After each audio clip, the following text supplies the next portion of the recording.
جب ہماری شادی ہوتی ہے اور ہم ایک نئی زندگی کا آغاز کرتے ہیں اپنے شوہر کے ساتھ، تو عام طور پہ اٹس ناٹ جسٹ ہم، ہماری زندگی میں کچھ اور نئے رشتے بھی قائم ہوتے ہیں، اور ان میں سے ایک رشتہ ساس اور سسر کے ساتھ ہوتا ہے۔ آج کل کے زمانے میں یہ رشتہ اتنا سٹریسفل نہیں رہا جتنا کہ پچھلی جنریشن میں تھا، اور اس کی بہت سی وجوہات ہیں۔ May be lesser expectations from each other because of cultural changes, nuclear family structure بھی اس میں ایک بڑی وجہ ہے۔ اس کے باوجود اکثر اوقات ایک لڑکی کی برداشت اپنی ساس یا سسر کے لیے اتنی نظر نہیں آتی جتنی کہ اس کے اپنے پیرنٹس کی روک ٹوک پر ہوتی ہے۔ Mothers can get away with many things which the saas dare not سے۔ ان سے اس انٹالرنس کی جب وجہ پوچھیں تو وہ کہتی ہیں کہ وہ میری اماں ہیں اور میری امی کی جگہ کوئی اور کیسے لے سکتا ہے، ماں ماں ہوتی ہے اور ساس ساس ہوتی ہے۔ Only my mom has the right to say whatever and no one else۔ اس پر لڑکی کی امی بھی زیادہ آبجیکٹ نہیں کرتی کیونکہ داماد کا بھی ان کے ساتھ کچھ ایسا ہی لوک وارم معاملہ ہوتا ہے۔ So at both ends it is I love you but just you، I love you minus your parents۔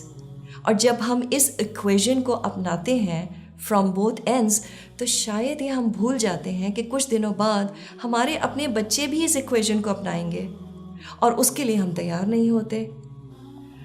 میرے شوہر اکثر اپنی شادی سے پہلے کے قصے سناتے ہیں، تو ان میں ان کے دوستوں کا بہت بڑا رول تھا۔ انفیکٹ آئی فیل دے ور ہز لائف لائن، اور ان کی وجہ سے انہوں نے اپنی امی کی ڈانٹیں بھی بہت سنی ہے۔ He used to hang out with them all the time, پھر گھر کی گھنٹی بجانا آڈ آورس پر، اور جب گھر والے زیادہ ڈسٹرب ہوتے تھے تو اسٹریٹ پولز پر پتھر مار کے سگنل دینا کہ باہر آ جاؤ کرکٹ کھیلنے۔ اس پہ میری ساس اکثر ان لڑکوں کو ڈانٹ دیا کرتی تھی کہ تم لوگ اپنا اور اس کا ٹائم ضائع کرتے ہو۔ تو بہرحال وہ نہ باز آتے تھے اور نہ ملنے سے رکتے تھے، ڈانٹ بھی خوشی خوشی کھا لیا کرتے تھے۔ I often wonder what made them take this so well۔ انہوں نے کیوں برا نہیں مانا کہ اس طرح تو صرف ہماری اپنی امی بات کر سکتی ہیں۔ I think they had an amazing cost benefit analysis، اور ان کا سارا فوکس بینیفٹ پر ہوتا ہوگا۔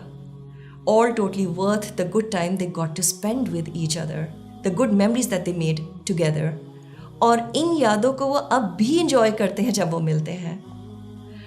تو جس دن ہم نے اپنے اسپاؤس کو ان کے لوڈ ونس کے ساتھ اون کرنا شروع کر دیا، اس بات کا جس دن احساس ہو گیا کہ ٹھیک ہے وہ آپ کی سگی ماں نہیں ہے، and she might not be privileged enough to enjoy that love from you as your own mother does, but she is a mother of someone you have embraced for better or for ورس۔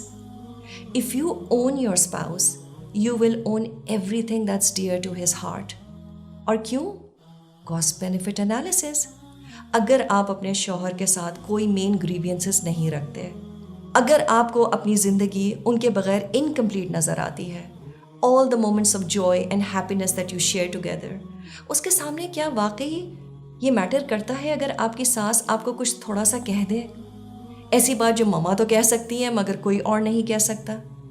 تو اپنے spouse کے loved ones کو embrace کریں بڑے دل کے ساتھ۔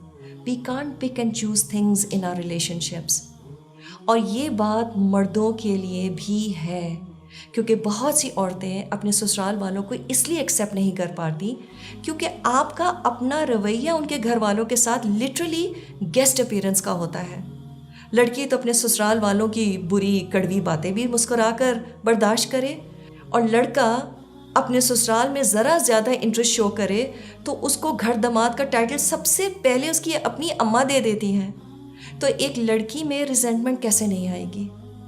سو this has to go both ways. تو اپنے ساس اور سسر کو اپنے ماں باپ کا رتبہ دیں۔ شوہر اور بیوی دونوں کو اپنے سسرال والوں سے ایسا برتاؤ رکھنا چاہیے جیسا کہ وہ اپنے والدین کے لیے اپنے اسپاؤس سے چاہتے ہیں۔